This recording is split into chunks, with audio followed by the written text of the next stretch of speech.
Hi, I'm Gerald Patterson, and don't take me too seriously. This is not a serious tape.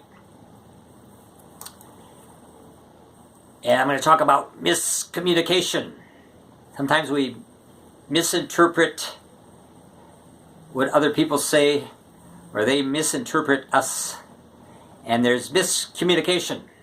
I'll give you a few examples.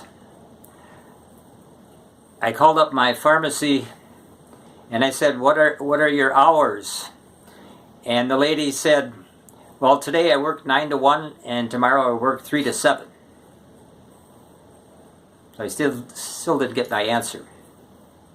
Way back when I was a young man, I went on a blind date, and her name was Patty.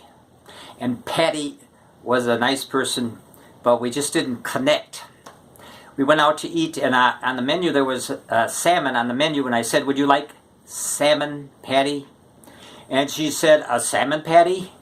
I said, no, not a salmon patty, salmon patty. And she said, no thanks. And after the meal, at the checkout desk, there was a bowl full of peppermint candies. So I said to Patty, I said, would you like a peppermint patty? She said, a peppermint patty?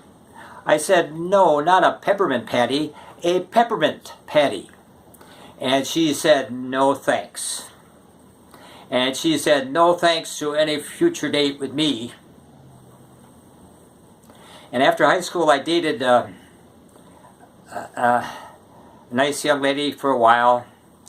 And one night I was driving her home from a movie, and she got serious with me, and she said, I want to see other people. I said, what? She said, I want to see other people. So I gave her the name and phone number of my uncle. I had an uncle who was an eye doctor. I wanted her to be able to see other people.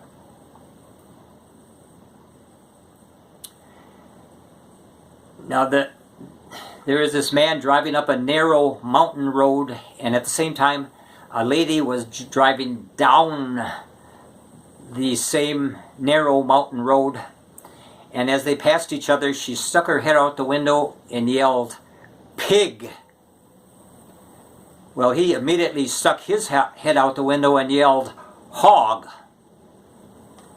And they both kept driving, and the man drove around a curve in the road, and he hit a pig in the middle of the road. Miscommunication there.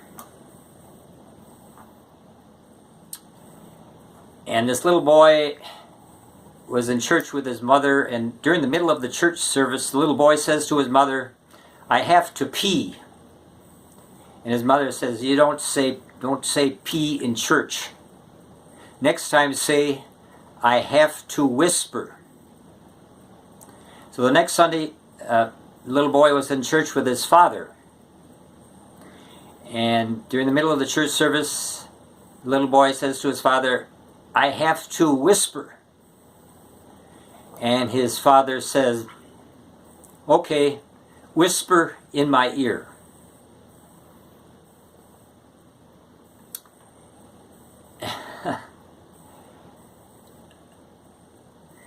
Now, there was this deputy sheriff was passing a little old lady on the freeway, and he was astonished. He saw the little old lady while she was driving, she was knitting. And so he yelled to her, pull over. And she yelled back, no, cardigan.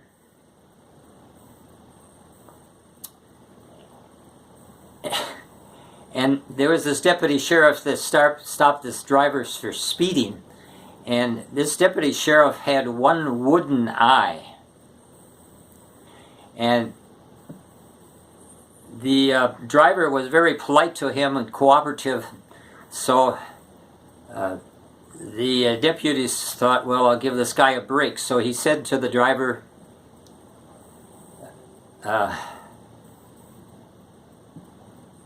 would you be happy if I tore up your ticket? And the driver said, "Would I, would I?"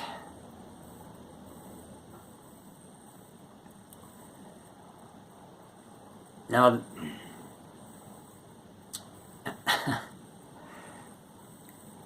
this lady called up the fire department. She said, across the street there's a field and there's a fire raging in the field across the street. So can you send someone over right away? And the fireman said, "Sure. Where do you live?" And she said, "I live on South Pennsylvania Avenue." And the fireman said, "How do we get there?" And the lady said, "Don't you have that big red truck?"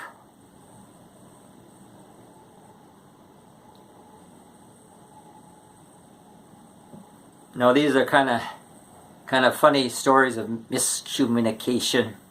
I got a couple of stories that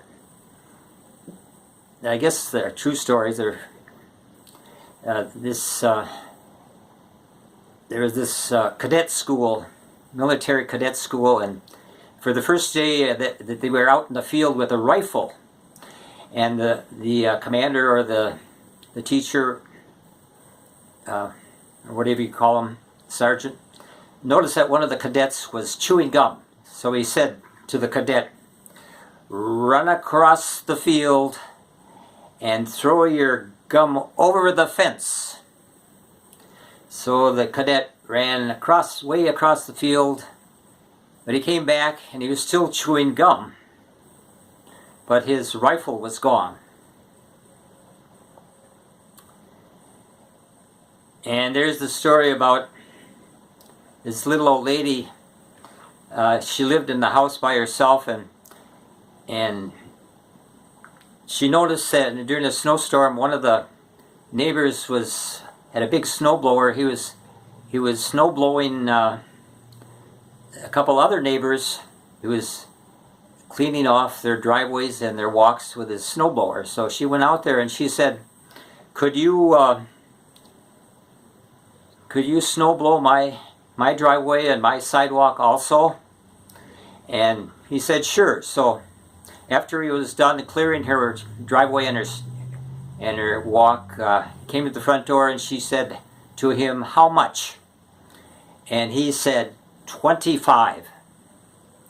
And she went back in the other room to get her purse, and she came back and she handed him a quarter. Well, the man was kind of a kind-hearted man. He didn't say anything.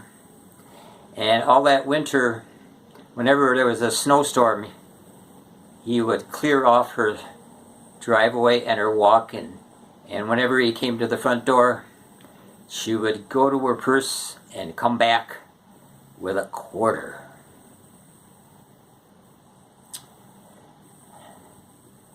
Now, I think that's the end, but I don't think it's the end. So I have to give you my other miscommunications some other time. Thanks for listening.